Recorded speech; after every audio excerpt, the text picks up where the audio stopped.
Hi, this is Alex Dyer. I'm back this year, 2021, with continuing our Canon conversations. And I'm here with Alan. And Alan, I'll allow you to introduce yourself. Sure. It's good to be with you. I'm Alan Yarborough with the Episcopal Church's Office of Government Relations. I'm the Church Relations Officer there, so primarily help equip Episcopalians in federal policy advocacy, doing trainings and workshops and social media and all sorts of forms of engagement around that. Thanks, Alan. And can you talk a little bit, for those who are not familiar with the Office of Government Relations, what it does, how it's connected to the Episcopal Church? Sure. Yeah. So it's a formal part of the Episcopal Church since the late 70s was the first version of the office, but it's part of the church-wide staff or the presiding bishop staff, which is based in New York, although we're physically located in DC. And our task is to represent the Episcopal Church's policy positions to the U.S. government, the U.S. federal government. And then we also are tasked with equipping Episcopalians and joining us in that advocacy and sort of organizing our efforts there. There's something I've, gotten a lot of notices from EPPN. So we love our acronyms here in the Episcopal Church. Can you tell us what EPPN stands for and what it does? Sure. I know it's I have to be bilingual in church acronyms and U.S. government acronyms. So it's a fun place to be. But the EPPN is the Episcopal Public Policy Network, which is run from our office, but is sort of our primary means of engaging the church, at the grassroots level, connecting Episcopalians across the church to their elected officials in DC and all of the sort of calls to action, all of the advocacy that we send out through the EPPN is based in church policies that come from General Convention and Executive Council. So it's not something that our office comes up with. We are the bicameral legislature of the Episcopal Church. Deliberates and votes on what eventually becomes church policies that we represent. Yeah, it's great. So it's not just you all, what you're passionate about, even what the presiding bishop's passionate about. It's comes from General Convention, which I'm sure there's Episcopalians out there who agree with those, and those who don't. We're a wide, diverse denomination, and I know here we are a very wide and diverse state when it comes to political opinion here in Colorado. Sure. But so there's a lot going on now in DC. As a used to work in DC, and it just I hardly recognize it anymore with what's going on. At least what I see here in Colorado on the TV screens. We're just a week from the Capitol being invaded and everything, all the things that went on there. As we speak, there's an impeachment resolution on the House being discussed.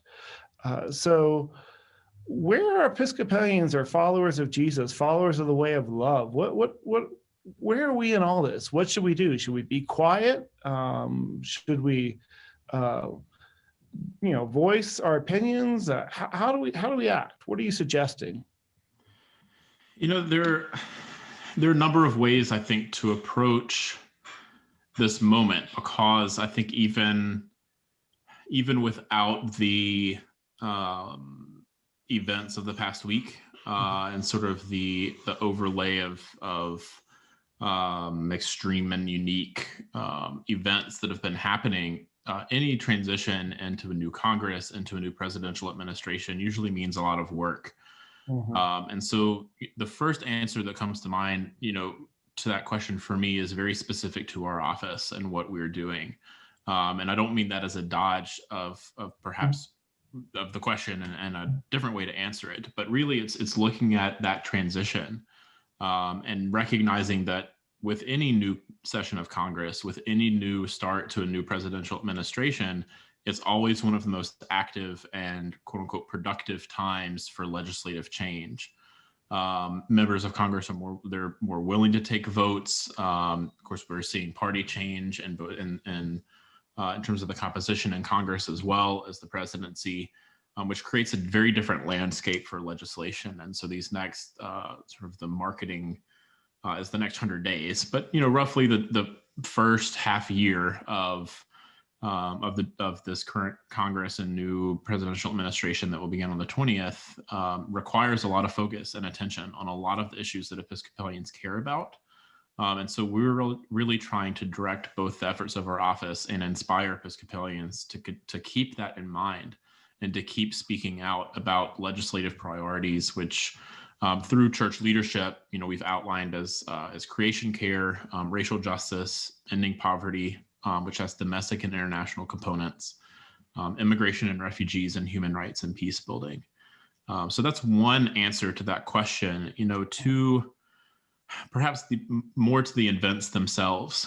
I think there are any number of layers to peel back in terms of our own personal opportunities to engage. One of, I think, the more fundamental ones, and perhaps one that comes from our office as well, is to engage in dialogue with one another across difference. And that's political difference, that's difference in experience, that's difference in identity. And we have our civil discourse curriculum, Make Me an Instrument of Peace, that we have done in collaboration with Church Next and Forward Movement. That's been out for a while, but we will continue to promote that and encourage people to take that to hopefully prevent us from getting worse in our divisions and from returning to some of the actions that we have seen this week and in the past 4 to 8 years, really. In terms of the direct moment and accountability, the presiding bishop has spoken out together with a lot of members of the NCC, National Council of Churches, with other faith groups regarding accountability for President Trump, for other elected officials, and for those who were involved more directly and in person with the insurrection at the Capitol. And so we're hoping to see, justice there, things to move through proper channels and for accountability to take place. What I appreciate is the presiding bishop's statement afterwards. It was actually used. We do a weekly sermon that the bishop normally does, but she did an intro to it and let Bishop Curry have the virtual pulpit for the Sunday, if you will. And it's really centered in love and the Christian message. And I think, we get confused sometimes with that. We want to kind of put who we are as a citizen and who we are as a follower of Jesus. Not that they're mutually exclusive. Hopefully, being a follower of Jesus drives your actions as a citizen. But there's a little bit of kind of this distinction between the two. And I really like that, he called us back to being kind of followers of Jesus and the way of love, and really framed things up really great. So I commend that to anybody who has not seen it. Yeah. So, along this, we see incredible division, partisanship now in the United States, especially kind of in DC, and people are kind of getting into their camps. And I appreciate you raising up that curriculum. But what do you say to conservatives or identify as maybe if they're Republicans or just conservatives that are not Republicans? And is there a place for them in the Episcopal Church? Yeah, absolutely. It's I hear that question. Is there somewhat often? Is there a place for conservatives here? And not really a question. Is there a place for liberals here?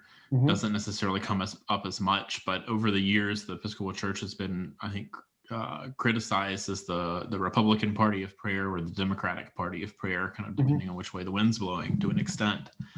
But ultimately, what we hope to promote, from our office and through political engagement as the churchwide staff, is just a recognition that we are in this together. We are in our communities together. We can serve in relationship with our government, both as an institution, as individuals, to approach some of the challenges that our communities are facing.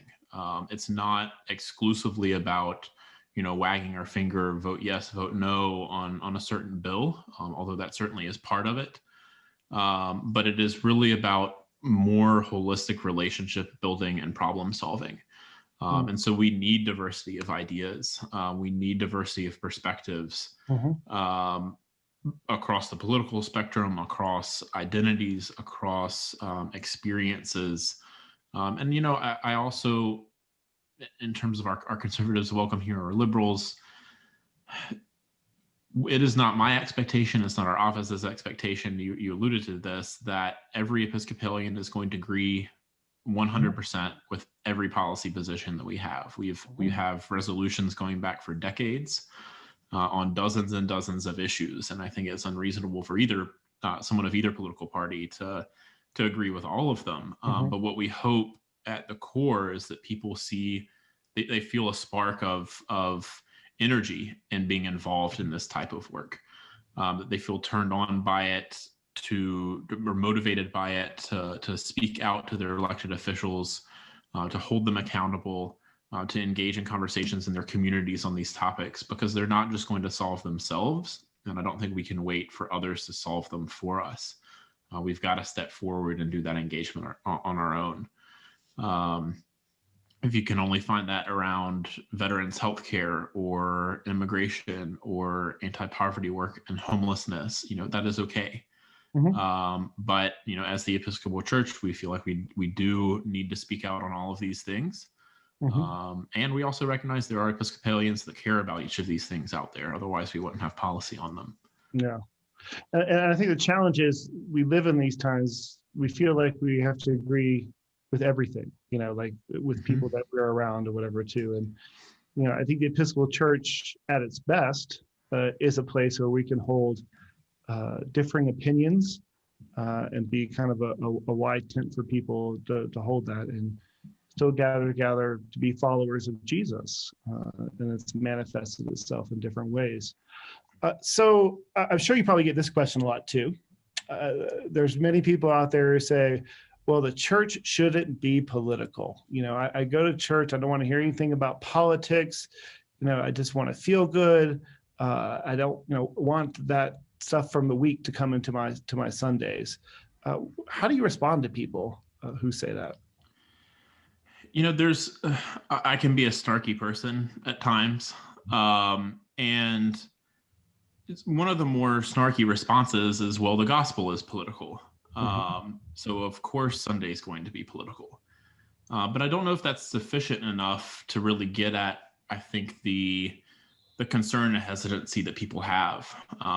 You know, I think a lot of folks who are skeptical of this work, they think of political as being partisan, that we are here to support the Democratic Party or the Republican Party, or that we only hold Republican administrations accountable, but not Democratic administrations accountable when they're in office. It really is about representing the values of the Episcopal Church in the public square. It's about recognizing the need as an organization to engage with our elected officials in problem solving, which I mentioned before. You know, and to really lean into politics as being this engagement in our community to problem solve, which I think is I mean, Jesus's ministry is steeped in that. Yes, there's individual responsibility and accountability. Yes, there's the role of the church as an institution, having outreach ministries, but there is also speaking truth to power. There is also working with government officials. All of this is political in a broader sense, and goes, I don't even like to say beyond the partisan. It's different than partisan. The partisan work is not something that we are involved in. It's not something that we're encouraging people to be involved in, although we recognize folks are. Episcopalians run for office all the time. We're still overrepresented in Congress, even though the number of Episcopalians in Congress is lower than it's been in history. But our work, political work, is about tackling those problems in community with one another. Yeah, thanks. I appreciate you drawing the distinction between partisanship and political, because that's been my experience. People are unfortunately using those words interchangeably, and they're quite different things. So yeah. Well, thank you for all the work that you're doing on behalf of the Episcopal Church. We appreciate it, and we hope and pray for a peaceful transfer of power. and then we can get back to this country, to some of the values that we value, and most importantly, that we can be loving followers of Jesus. So thanks, Alan. Absolutely. Thanks for having me.